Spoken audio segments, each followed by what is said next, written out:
Welcome to Keeping It Calm, an academic journal to public video production. Today, we're going to be discussing the principles of influence on safer sex conversations. Did you know there are an estimated 20 million new sexually transmitted infections in the United States each year? That's more than the entire population of New York State. One way to help protect yourself from STIs is to engage in safer sex conversations with your partner or partners. But we know these conversations can be difficult. This research study shows why these conversations can be difficult and considers strategies you can use for talking with your partner. What does it mean to have a conversation about safer sex? Typically, there are 4 strategies people can use when talking about this subject.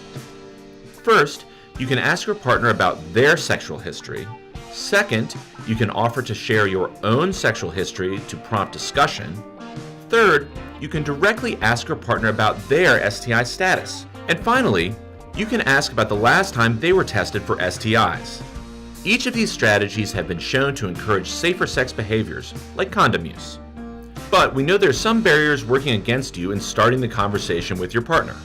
Knowing the strategies that people can use to try and avoid these conversations can help you be better prepared to discuss safer sex topics.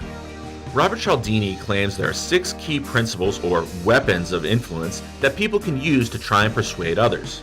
These principles include authority, consistency, liking, reciprocity, scarcity, and social proof.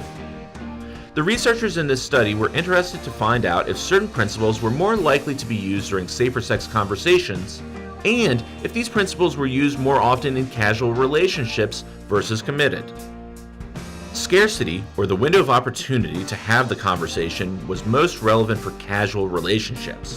One person said the window of opportunity to discuss safer sex topics may be a matter of about 10 seconds. In both casual and committed relationships, there may be an issue of authority that results in a perceived power difference. These power differences may result from gender stereotypes, age gaps, or physical attractiveness. Reciprocity was also seen as relevant.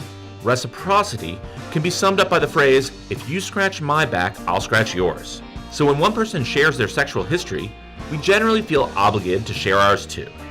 Lastly, liking, meaning the amount you are into a person, will affect the communication encounter.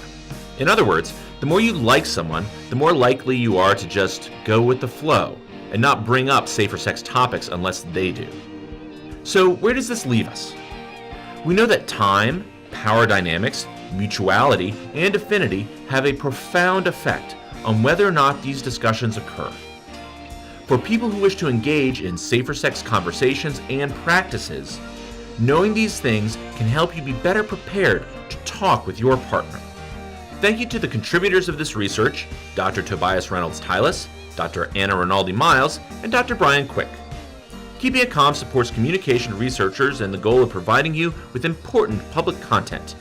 Tune back for forthcoming episodes. Thanks. Keeping It Calm.